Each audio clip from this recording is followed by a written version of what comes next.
Hello everybody and welcome back to the YouTube channel. It's from BRAYBROOKE. It is a black lager. It is the first black lager I believe that I've had from them. So I've just had, believe it or not, I've just had a German smoked beer from the Schwarzbier brewery, and what I always find is a great palate cleanser, this. Right, so Indian tonic water, and oh, this one's even got with a hint of lemon. I didn't even know that. But the nice fizzy tonic water, it gives like a real bitter hit. It's almost like resets your mouth, which I find. So this is a very local brewery to me. I'm yet to visit them. They're over in Market Harbour. I always go over to Market Harbour to the bottle shop, and I got this from Harbour Stores. And I'll keep banging on about in a minute, but I will do because that's where I get a lot of my beer from. If I'm not ordering it online, if I've got time to actually drive over there and get it. I'm running out of glasses, so I'm having to sort of like get glasses that I hope are clean. They've been on the shelf, up there on the shelf. This looks absolutely fabulous. Really fine bubbles rising up there in that glass. Let's see if we can get a bit of a crashing dancer, which I really like. Oh, there it is, look. The carbonation dancing up to the head. Absolutely fantastic. It's actually got... This is a very dark lager because it's actually got a off-white head. It's got a tanned head. I love the bottle, and it great. It looks fantastic. This is coming in as well at, what is it coming? 5.2%. I love that. 5% seems a little bit, it's on the nose. 5.2, just pushing the boundaries a little bit. 5.2% BRAYBROOKE Black Lager. Absolutely stunning to look at that label. It seems simple, doesn't it? It seems very simple. Black label, their brand on it, black lager. But just look at it. It's almost like, you know, Batman, isn't it? Looks like that.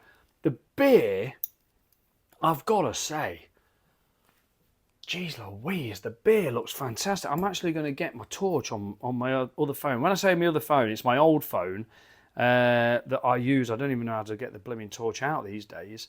That I use just for running music down here and what have you.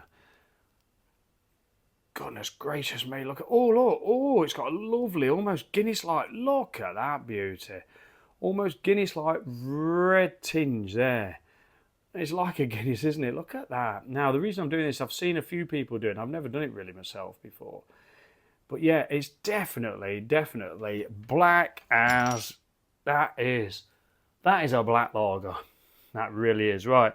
See what my sort of tainted nose can get after having all that smokiness or whatever. So I'm not too worried because like these are a fantastic brewery. They do it the right way.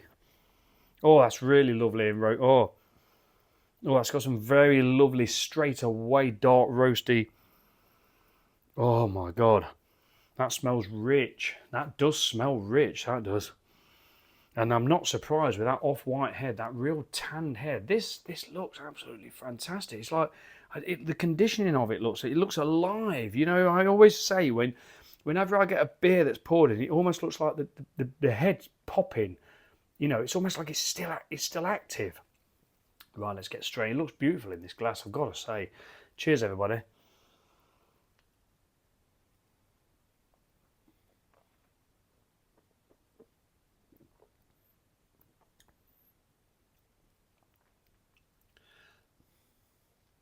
Oh, that is lovely. Oh, that is lovely. Oh, it's got that really nice, lovely. I'm just got to stop saying it too quickly. Hold on.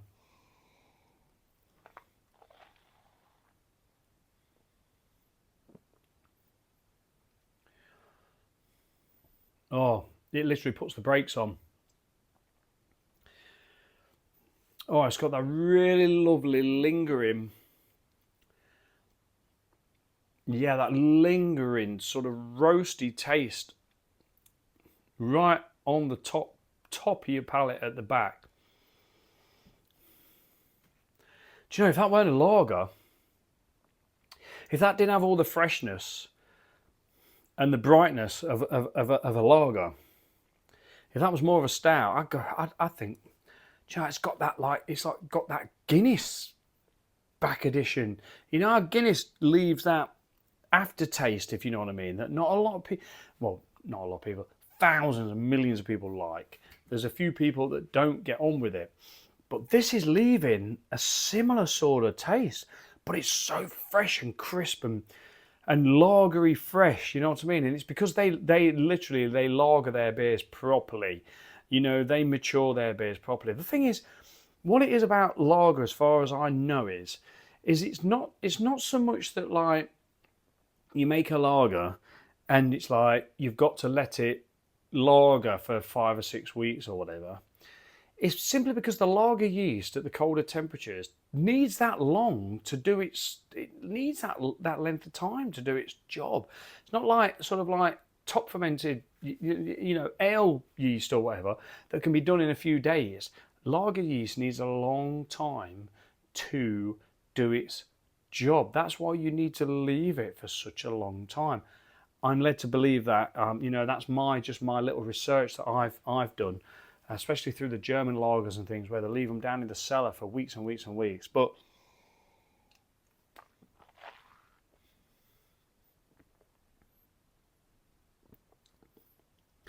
what you got to think to yourself as well, I've just had a big, you don't know this, but I've just had a big old beer. I've just had an 8% Doppelbock.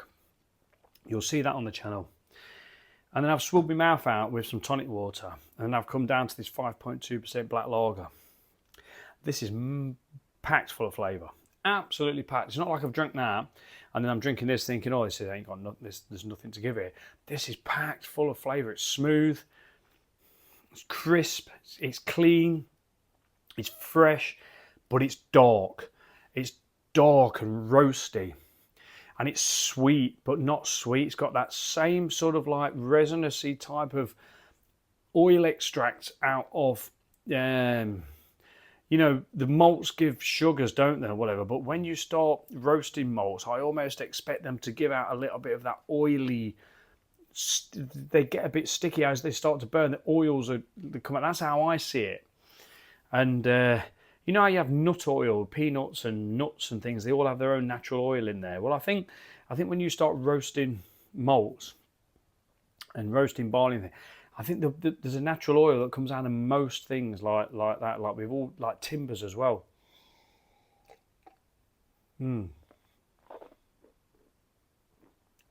This is amazing. This really is amazing. Oh, to be able to have a dark beer, this dark, ice cold, fantastic. I tell you something, I wish I could convince some of my friends who will not touch lager. Oh, I ain't touching lager, it's lager. Oh, they don't know the born. You've got to really experience some quality lager like this to really understand how good lager can be. Lager is all beer. You can put anything you want in beer. The only difference is the yeast, isn't it? That's the only difference. Lager yeast cold, ale yeast warm. That's the only difference. And yet, like, you know, people just think ale drinkers, traditional ale drinkers, think lagers like bloody Carlin, Foster's, that sort of thing. It's not. It's not mass produced crap. This ain't mass produced. This is looked after, really loved and matured in the right way. And I think even Braybrook, oh, I'll tell you something else, Braybrook have done the collaboration with Utopian. I'm sure I've seen that.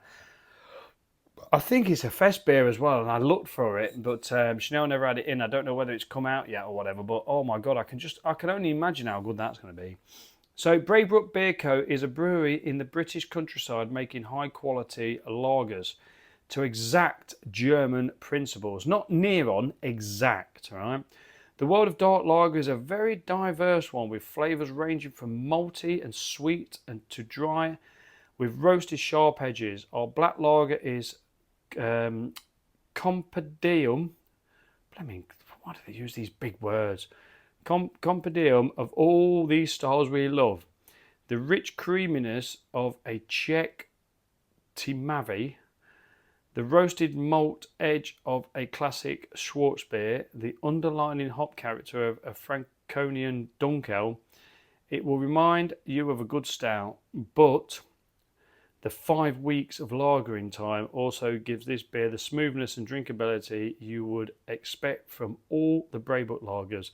It's the perfect partner for grilled meat. Well, I've not got any grilled meat with me, and I don't really need it, but it's dead right. It's got all that they've talked about. It's sweet, roasty, moorish,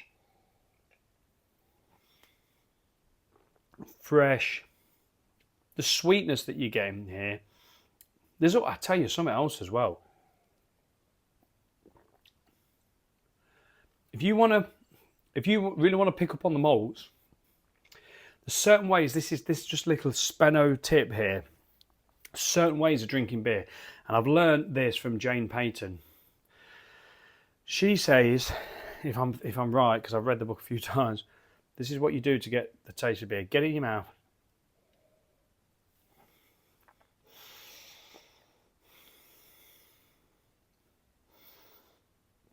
So hold it on your tongue, breathing through your nose, and then it'll all go up into your nose, and you really do get the aromatic flavours and the taste flavours and everything. Trust me, buy Jane's books, you'll learn a lot. But I find, as a little Speno tip as well, if you want to get a bit of malt taste out of your beer, then have a swig of it and just let it straight down. Don't let any of the hop profile or the aromas or anything get in your head. Just get it straight down, and the sweetness and that of the malts will hit you more than anything. So let it roll over your tongue straight down, and then you're getting the sweetness. And I am picking up like a licoricey taste there. What I did was, as I was talking, I had a quick gulp and it went down, and I got like a licorice taste. There's a licoricness in there. There's a roast. Oh, this is absolutely beautiful. This is, God, I'm handing them out so much. Braybrook, what are you doing to me? Like I've just had a fantastic German, beautiful, amazing German beer, 8% Doppelbock, oak smoke beer, and then you come up with your lovely, beautiful bottle with your beautiful, simple label with your fantastic conditioned beer with your tan head. It looks milkshaky on the top. And it comes again, it's hashtag Speno Waffle 10 out of 10. Absolutely. Oh, it's a wonderful beer, this is.